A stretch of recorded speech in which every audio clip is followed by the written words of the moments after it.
My question to you is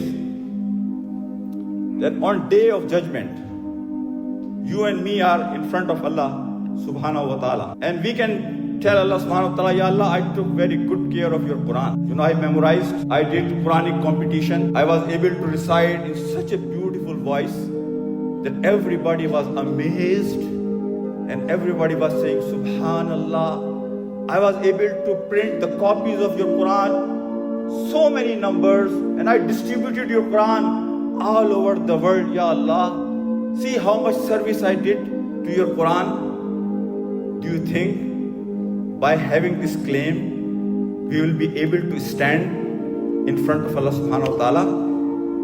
I can guarantee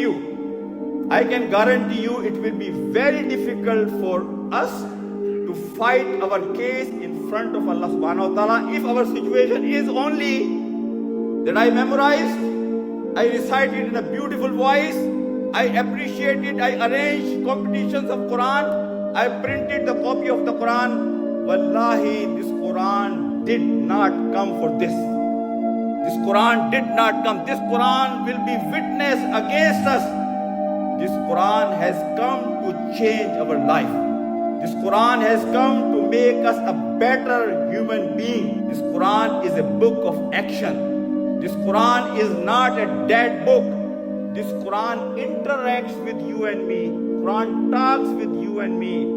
Quran is here to make us, to qualify us for Jannah of Allah subhanahu wa ta'ala.